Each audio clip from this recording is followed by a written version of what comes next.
Bismillahirrahmanirrahim. Assalamualaikum warahmatullahi wabarakatuh. Alhamdulillahi wa kafa, wassalatu wassalamu ala rasulillahil mustafa, wa ala alihi wa ashabihi wa malwafa.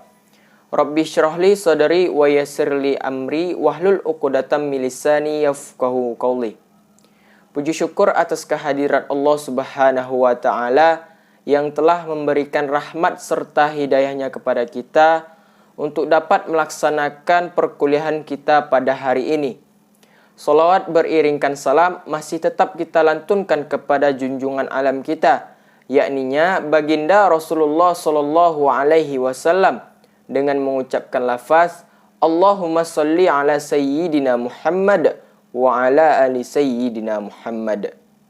Yang sama-sama kita hormati ibu dosen, pembimbing, dan teman-teman yang saya banggakan. Di sini kami akan menyampaikan materi kami dengan judul Mustahik Zakat. Sebelum kami menyampaikan materi kami, izinkan kami untuk memperkenalkan diri kami terlebih dahulu.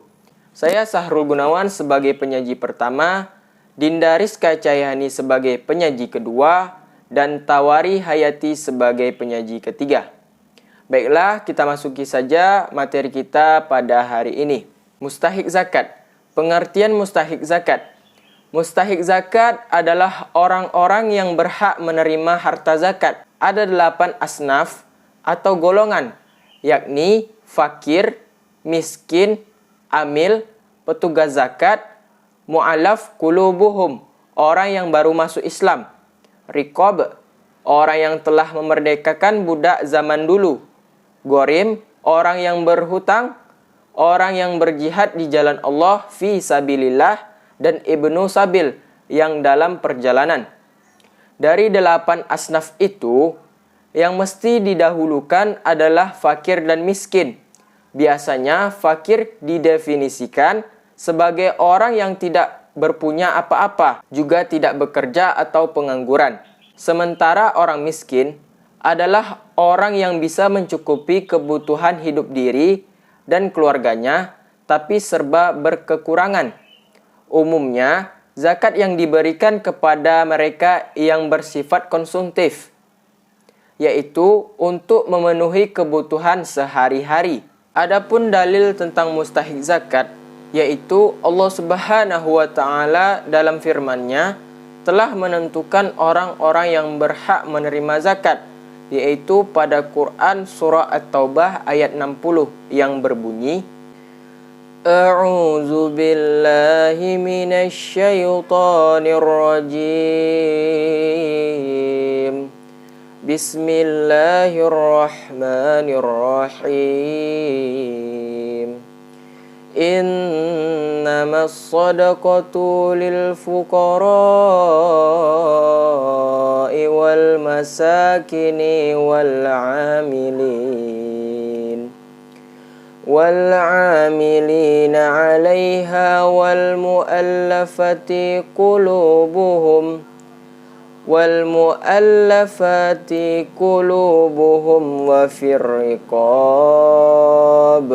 wa fir riqabi wal gharimin wa fi sabilillahi wa banis sabil faridatan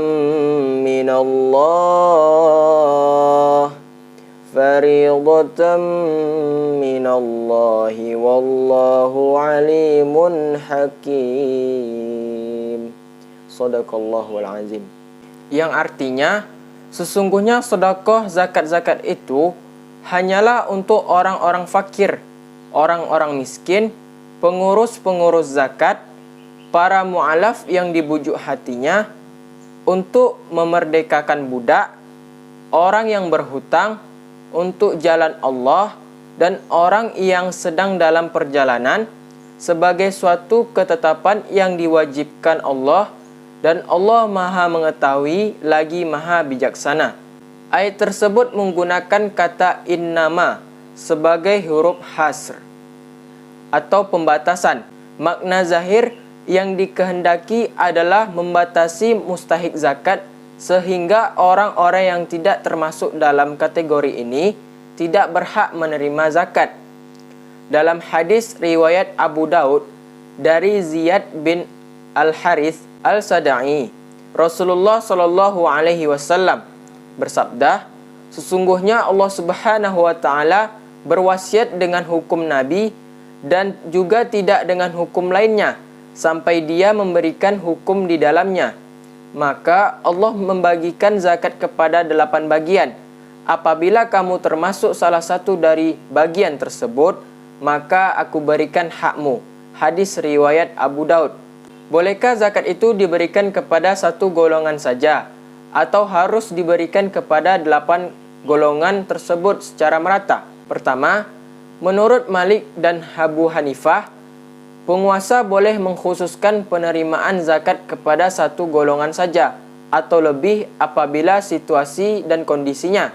Yang kedua, menurut Syafi'i, zakat tidak boleh diserahkan kepada golongan tertentu, namun harus dibayarkan kepada 8 golongan secara menyeluruh seperti yang disebutkan oleh Allah dalam ayat tersebut. Golongan penerima mustahik zakat. Yang pertama, fakir. Terdapat perbedaan interpretasi ulama fikih dalam mendefinisikan orang fakir. Al-fakir jamaknya al-fuqara. Imam Abu Hanifah berpendapat orang fakir adalah orang yang tidak memiliki penghasilan tetap untuk memenuhi kebutuhan sehari-hari. Adapun menurut ulama jumhur, fakir adalah orang-orang yang tidak mempunyai harta atau penghasilan layak untuk memenuhi kebutuhan sandang, pangan, tempat tinggal, dan segala keperluan pokok lainnya, baik untuk dirinya sendiri maupun untuk keluarga dan orang-orang yang memerlukan tanggungannya. Adapun yang kedua, miskin. Dalam mendefinisikan orang miskin, al-miskin jamaknya al-masakin pun kedua golongan di atas berbeda pendapat. Menurut Imam Abu Hanifah, orang miskin adalah orang yang memiliki pekerjaan tetapi tidak dapat memenuhi kebutuhan sehari-hari. Jumhur ulama mengatakan bahwa orang miskin adalah orang yang memiliki harta atau berpenghasilan layak untuk memenuhi kebutuhan diri dan tanggungannya, tetapi penghasilan tersebut tidak mencukupi. Akan tetapi, Imam Abu Yusuf dan Abu Qasim tidak membedakan secara definitif kedua kelompok orang tersebut, fakir dan miskin. Menurut mereka, fakir dan miskin adalah dua istilah yang mengandung dua pengertian yang sama. Islam sangat memperhatikan nasib fakir dan miskin. Hal ini terbukti dengan adanya ayat-ayat Al-Quran dan hadis Nabi yang menyuruh umat Islam memperhatikan nasib mereka. Bahkan, Al-Quran memandang orang yang tidak memperhatikan nasib fakir dan miskin sebagai pendusta agama. Sebagai tersebut dalam surat Al-Ma'un ayat 1-3, usaha-usaha Islam untuk meningkatkan kesejahteraan fakir miskin antara lain ialah dengan memberikan zakat kepada mereka, dan fakir miskin adalah yang paling berhak menerima zakat di antara 8 asnaf. Fakir miskin adalah yang paling berhak menerima zakat di antara 8 asnaf. Yang ketiga adalah amil. Yang dimaksud amil adalah orang yang ditinjau untuk mengumpulkan zakat, menyimpannya, membaginya kepada yang berhak dan mengerjakan pembukuannya. Dan yang keempat adalah mukallaf, yaitu golongan yang diusahakan untuk dirangkul, ditarik, dan dikukuhkan hatinya dalam keislaman disebabkan belum mantapnya keimanan mereka atau untuk menolak bencana yang mungkin mereka lakukan terhadap kaum muslim dan mengambilkan keuntungan yang mungkin dimanfaatkan untuk kepentingan mereka. Kemudian menurut Umratul Hasanah, yang dimaksud mukallaf di sini tuh ada 4 macam, yaitu A. Mukallaf muslim adalah orang yang sudah masuk Islam tetapi niatnya atau imannya masih lemah, maka diperkuat memberikan zakat. Dan B. Orang-orang yang masuk Islam dan niatnya cukup kuat dan ia terkengkang di kalangan kaumnya, dia diberi zakat dengan harapan kawan-kawannya akan tertarik untuk masuk Islam. Dia diberi zakat dengan harapan kawan-kawannya akan tertarik untuk masuk Islam. Yang C. Mukallaf yang dapat membendung kejahatan orang kafir di sampingnya, dan macam yang D, mukallaf yang dapat membendung kejahatan orang yang membangkang membayar zakat. Baiklah, selanjutnya rikab atau budak, yaitu zakat juga digunakan untuk membebaskan orang-orang yang sedang menjadi budak, yaitu dengan membantu para budak muqattab, yaitu budak yang sedang menyicil pembayaran sejumlah tertentu untuk pembebasan dirinya dari majikannya agar dapat hidup merdeka. mereka berhak mendapatkan dari zakat atau dengan membeli budak kemudian dimerdekakan. Pada zaman sekarang ini, sejak penghapusan sistem perbudakan di Indonesia, mereka sudah tidak ada lagi. Tapi menurut sebagian mazhab Maliki dan Hambali, pembebasan tawanan Muslim dari tangan musuh dengan uang zakat termasuk dalam bab perbudakan. Dengan demikian, mereka mustahik ini tetap akan ada selama masih berlangsung peperangan antara kaum muslimin dan musuhnya. Selanjutnya, gharim. Orang yang berhutang dan tidak mampu membayarnya. Ada dua macam jenis gharim, yaitu gharim untuk kepentingan diri sendiri, yaitu orang-orang yang berhutang untuk menutup kebutuhan primer pribadi dan orang-orang yang menjadi tanggung jawabnya, seperti rumah makan, pernikahan, perabotan, atau yang terkena musibah sehingga kehilangan hartanya dan memaksanya untuk berhutang. Yang kedua, gharib untuk kemaslahatan orang lain, seperti orang yang berhutang untuk menamaikan dua orang muslim yang sedang berselisih dan harus mengeluarkan dana untuk meredam kemarahannya. Maka siapapun yang mengeluarkan dana untuk kemaslahatan umum yang diperbolehkan agama, lalu ia berhutang untuk itu. Yang selanjutnya, fisabilillah. Ibnu Katsir berkata, kata sabilillah berkonotasi umum untuk seluruh orang bekerja ikhlas mendekatkan diri kepada Allah dengan melaksanakan kewajiban yang sunnah dan kebaikan lainnya. Dan jika kata itu diucapkan, maka pada umumnya ditujukan untuk makna jihad. Karena banyaknya penggunaan untuk konotasi ini, maka sepertinya kata fisabilillah hanya digunakan untuk jihad ini. Dan yang terakhir, Ibnu Sabil.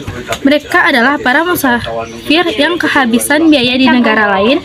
Mereka dapat menerima zakat sebesar biaya yang dapat mengantarkannya pulang ke negerinya, meliputi ongkos jalan dan pembekalan dengan syarat yang membutuhkan di tempat ia kehabisan biaya.